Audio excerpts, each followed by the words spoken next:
కాదని తెలుసు, కానీ ఫైనాన్స్ వచ్చింది కదా, ఏ పేరెంట్స్ ఏటనుకుంటారు సార్? క్వారీ సక్సెస్ అయింది, ఫైనాన్స్ వచ్చింది, మనం ఏదో అనుకున్నాము, పాప బాగానే సెటిల్ అయింది, పర్వాలేదని అనుకుంటారు.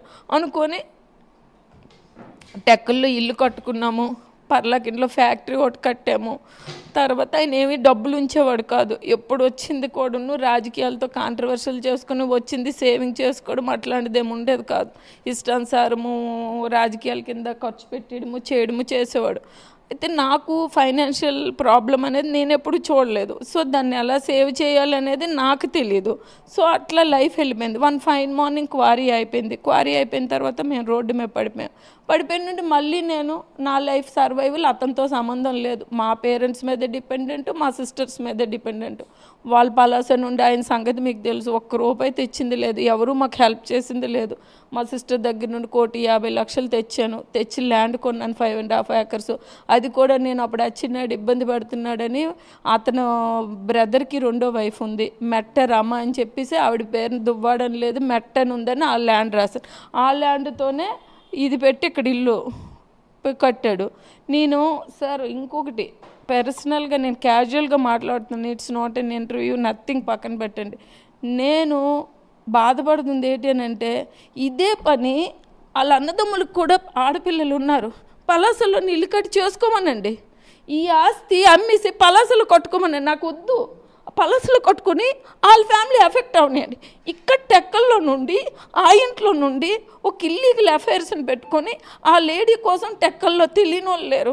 కానిస్టేబుల్ దగ్గర నుండి డ్రైవర్స్ దగ్గర నుండి చిన్న పిల్లలకి సార్ మీకు తెలీదు, నేను చెప్పితే అబద్ధం, చిన్న పిల్లలకి ట్రాప్ చేసేసి డ్యాన్స్ క్లాసులను పెట్టేసి ఆ పిల్లలు వచ్చేమో ఆ ఇళ్ళకి వెళ్తే ఆ పిల్లలకి ఇల్లీగల్ అఫైర్స్ పెట్టేసి డబ్బులు ట్రాప్ చేసి డబ్బులు తీసేసుకొని అలాంటి వ్యక్తికి తెచ్చి ఇంటిలోని పెడితే నా పిల్లల భవిష్యత్తు వెళ్ళిపోమనండి పలాస.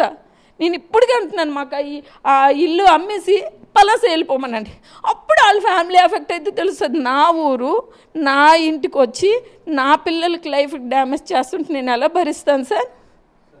వెళ్ళిపోమనండి అక్కడికి. కేవలం ఆయన ఈ వివాహేతర సంబంధం నడుపుతున్నారనే ఉద్దేశం తెలిసిన తొలినాళ్ళలో వాణ్ణి ఎందుకు చూసి చూడనట్టు వ్యవహరింది?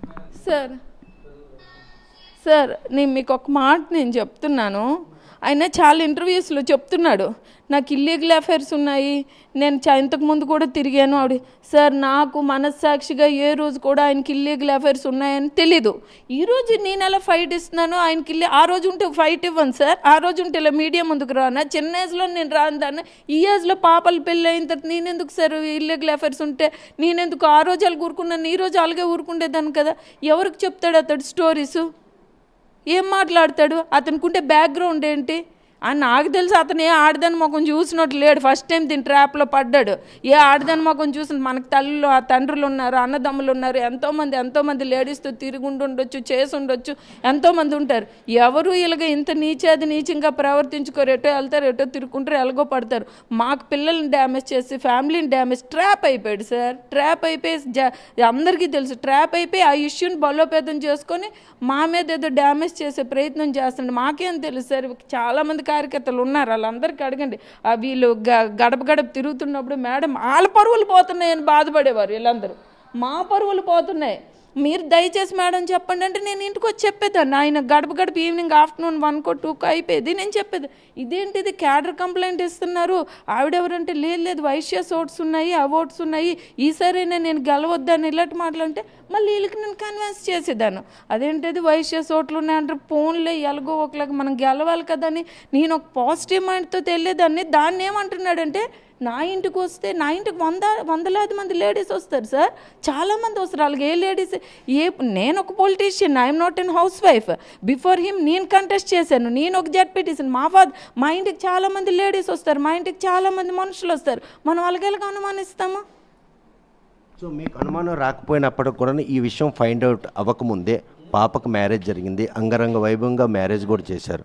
ఆ విషయం కూడా దువ్వాడ శ్రీను వాణిలు ఇద్దరు కూడాను ఒక ఐక్యంగా ఉన్నారు, ఒక మెసేజ్ కూడా ఆ రోజు వెళ్ళడం జరిగింది.